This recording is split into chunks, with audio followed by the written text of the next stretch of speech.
We will limit Russia's ability to do business in dollars, euros, pounds, and yen. 안녕하세요. 황금항아리 금동입니다. 이번에 G7과 그 우방국들이 러시아에 엄청난 경제 제재를 부과를 했죠. 이 경제 제재가 정확히 누구를 대상으로 하고 있고 어떤 의미를 가지고 있는지, 그리고 특히 이제 스위프트란 무엇인지, 그리고 이 스위프트에서 배제되는 게 왜 금융 핵폭탄이라고 불릴 정도로 강력한 위력을 가지고 있는지 한번 설명드려 볼게요. 일단 이 러시아의 경제 제재가 러시아와 이제 앞으로 우리는 어떤 거래도 못 하는 건가? 이런 질문 많이 하세요. 근데 그건 아니에요. 이번 경제 제재는 부분적인 제재예요. 러시아의 중앙은행과 주요 은행들을 타겟으로 금융 제재를 강화하는 거죠.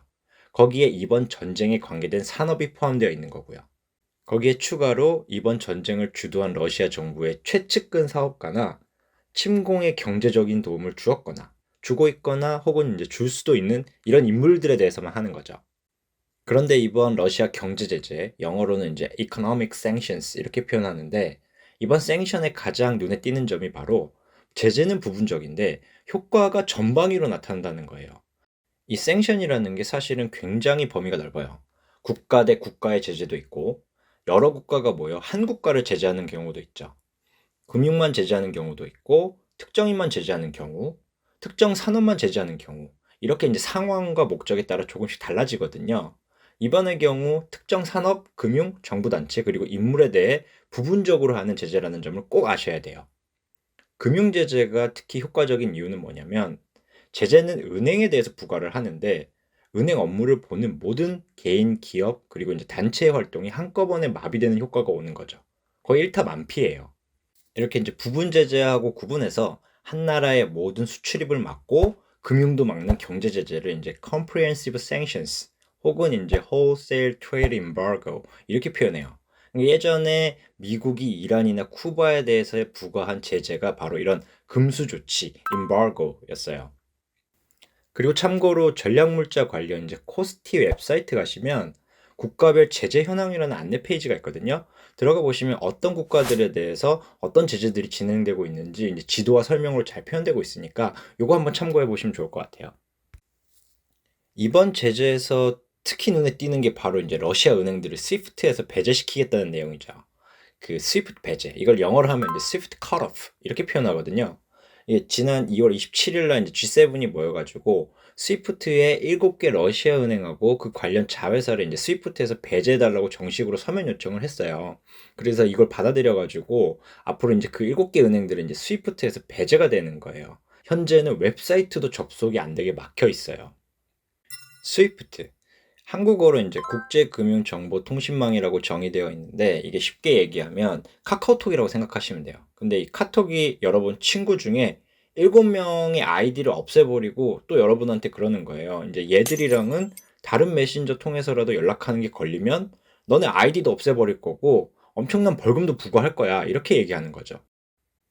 자, 이 스위프트에 대해서 조금 더 설명을 드리면, 스위프트에서 사용되는 각 금융기관의 아이디를 이제 스위프트 코드라 그래요. 정식으로는 이제 Bank Identification Code, BIC 이렇게 표현하는 게 맞는 표현이긴 한데, 사실 스위프트가 BIC를 만든 거거든요. 그래서 이제 스위프트 코드라고 불러요.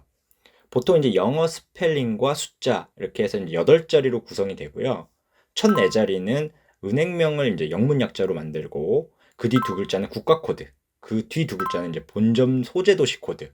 여기에 추가로 뒤에 이제 세 자리를 붙이는 경우가 있는데 이거는 이제 지점 코드예요. 그래서 예를 들면 한국은행은 BOKR, 뱅크 오브 코리아의 약자죠. 그리고 이제 KR, 코리아의 약자고요. 그 다음에 SE, 서울의 약자인 거죠. 이렇게 해서 BOKR, KR, SE 이렇게 한국은행의 BIC 코드가 만들어지는 거고, 모든 은행들이 다 똑같이 이런 식으로 아이디를 만들게 되어 있어요. 은행들이 이렇게 각각의 아이디를 생성을 하면 이제 친한 애들끼리는 또 일촌을 맺어요. 이러면 이제 일촌끼리 서로 이제 외상장부를 들고 있다고 생각하시면 돼요. 예를 들면 제가 일촌인 마이클한테 스위프트 메시지로 100원 송금 이렇게 보내면 마이클은 이제 본인 장부에 금동윤 100원 추가하고 다시 저한테 메시지로 100원 수치 확인 이렇게 확인 메시지를 보내줘요. 또 제가 제시카라는 사람한테 돈을 보내고 싶은데 제시카는 제 일촌이 아니라는 말이죠. 근데 또 마이클이랑 제시카는 일촌이에요. 그럼 저랑 제시카는 마이클을 중심으로 이제 이촌이 되는 거고, 제가 마이클한테 제시카한테 100원 입금 부탁 이렇게 메시지를 보내면 마이클이 또 제시카에게 금동윤이 너한테 100원 송금하라고 함 이렇게 메시지를 보내는 거죠. 그럼 마이클은 본인 장부에서 제 거 100원 빼가지고 제시카 거에 100원 추가해 주는 거죠. 여기서 확장해서 조금 더 설명을 드리면 이렇게 마이클이 본인의 일촌들을 연결해 주는 걸 중개 역할을 한다 그래서 중개금융, correspondent banking 이렇게 불러요. 예를 들면 제가 신한은행에서 미국에 있는 제 친구 JP모건 계좌로 미 달러를 송금한다고 해볼게요. 근데 신한은행이 뱅크 오브 아메리카랑 일촌이고 JP모건이랑은 고객 등록이 안 되어 있는 거예요. 그럼 신한은 뱅크 오브 아메리카의 스위프트로 달러 송금 요청을 하고 이 메시지를 뱅크 오브 아메리카가 JP에 전달을 해주는 거죠. 이렇게 송금이 되는 거예요. 특히 대한민국처럼 무역이 활발하고 해외 활동은 많은데 기축통화가 아닌 경우 이 중개금융 사업을 위해서 외국계 은행이 많이 들어와 있는 거죠. 이렇게 각자 장부에서 넣고 빼고 하루에도 수천만 건씩 메시지가 오고 가면서 거미줄처럼 연결되어 있는 세상이 바로 스위프트 세상인 거예요. 그럼 아까 아이디 삭제당한 7개 은행도 본인들 일촌들한테 다들 장부가 있을 거 아니에요.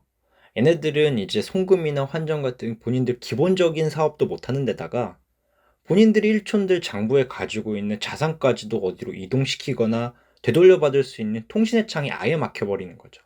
근데 이게 파급력이 막강한 게 일단 은행이 차단을 당하면 그 은행의 고객들도 전부 금융 관련 통신을 못하게 돼버리는 거거든요. 추가로 금융권 준비하시거나 혹은 이제 재무 관련 취업을 준비하시는 분들은 이 스위프트 메시지 타입에 대해서 좀 알고 계셔야 돼요. 아까 제가 이제 카톡을 예로 들었는데 카톡은 사실 이제 쓰고 싶은 말 다 쓸 수 있잖아요.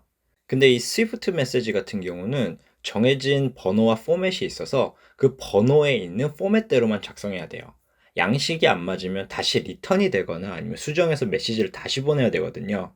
근데 이게 자동으로 돌아오는 게 아니고 받은 쪽에서 다른 사람이 직접 보고 되돌려 보내야 돼요.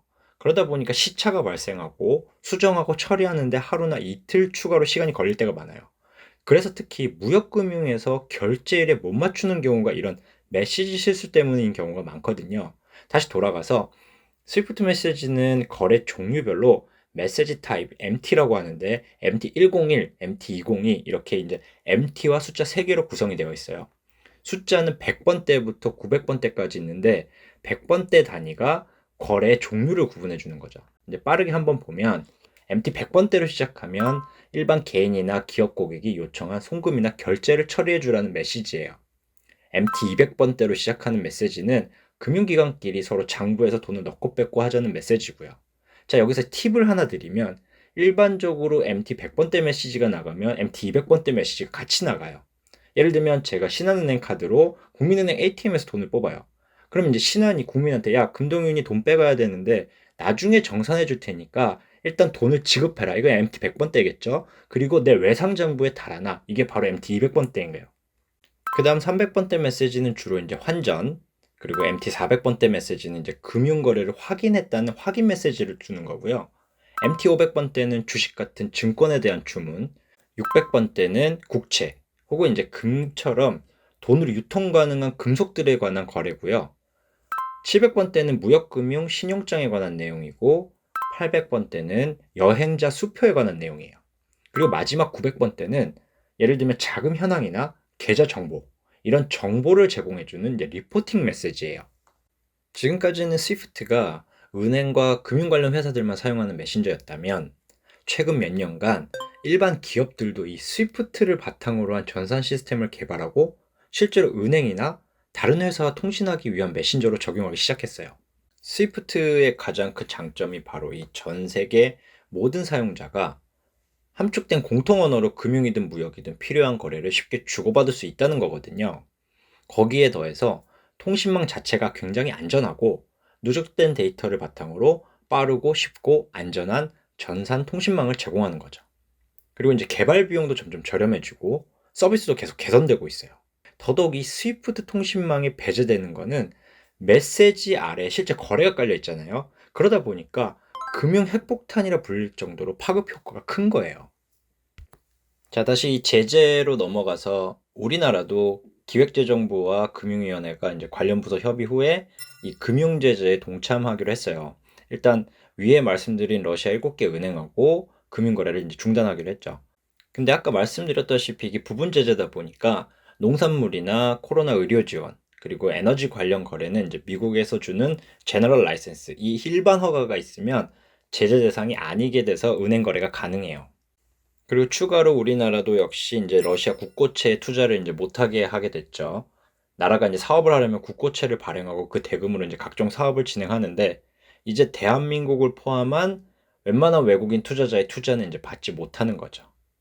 마지막으로 대한민국도 이 스위프트 배제에 동참하기로 했어요. 자, 오늘은 이렇게 러시아에 대한 경제 제재와 그 내용에 대해서 한번 알아봤고요. 다음 주에도 여러분의 취업이나 공부에 도움될 만한 내용으로 영상 준비해 보도록 하겠습니다. 여러분의 성공 취업을 기원합니다. 감사합니다.